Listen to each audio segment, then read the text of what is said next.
Nagkarigani ako dito sa Masbate kay gusto daw ko na ako makilala sang akon kumare.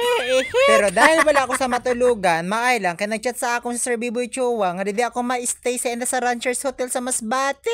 Madamo talaga na salamat Sir Biboy Chua kag sa imong pamilya sa pagpa-stay sa akon dito sa Ranchers Hotel. Kaswerte gani ni Belinda dahil siya pag vlog damo siyang nakakilala. Kundi dahil sa pag-vlog ko, wala pa talaga ako nakarana. Siningya tawag na massage.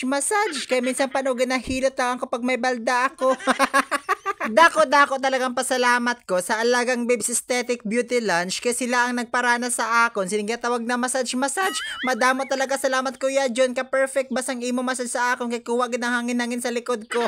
Para makumpleto ang pagkadi ko sa Alagang Babes Aesthetic, kailangan ko na makarana sining eyelashes extension para gapagwapa pagid ako para damo-damo naman may sa ako ng mga bashers. Sa mga bashers gani da, huyo na kamo sa akon kay ning Alagang Babes Aesthetic ginapagwapa gid ako sang husto kita ini dumadam-madam ako. Ako lang siguro ang babae nga hindi mahilig magpa-manicure pero dahil nakita ko kung gaano kaganda ang mga kukuninda kaya na-attract man ako. Sige madam. Super solid talaga pag magkadi-kadi ka magbisita sa Alagang Babes Aesthetic Beauty Lunch. Ada na sila sa nursery. Bago ka gani didi maglabas, grabe man ang imo glow up. Kaganda-ganda nimo, feeling mo adi ka sa Disneyland. O, di ba? Daw sa palasyo ka.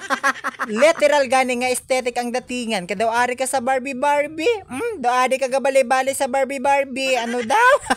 Wala na gani ako sa masabi didi kaya perfect talaga ang venue. Makarelax ka pa sang maayo. Sabi pa gani ni madam nga igwa ko na sila labahan kaya gintry ko ning akon pantihuba kaya sabi sang akon palangga gapanimaho na kuno ko. Wala lang gani sang patumpik-tumpik pa kaya sumulod na ako didi sa Ed's Brian Laundry Shop. Kung gusto niyo magpalaba kung madi ka mo katakin ng sinda.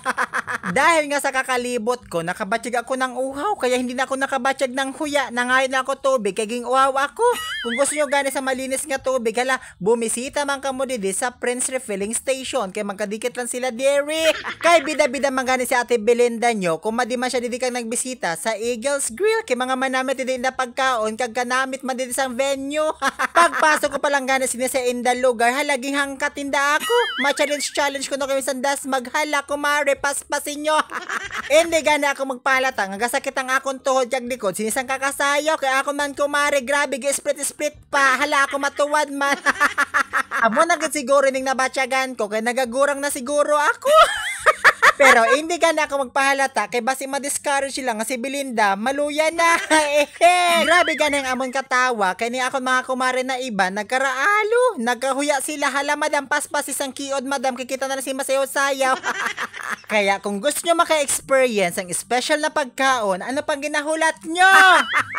Magbisita na kamo didi sa Eagles Grill. Magkatake lang ini sila sang Alagang Babes Aesthetic, sang Ed's Brian Laundry Shop, kag sang Prince Refilling Station. Adi lang sila didi sa nursery. Kaya ano pag ginahulat nyo, magbisita na kamo kay ari kami de.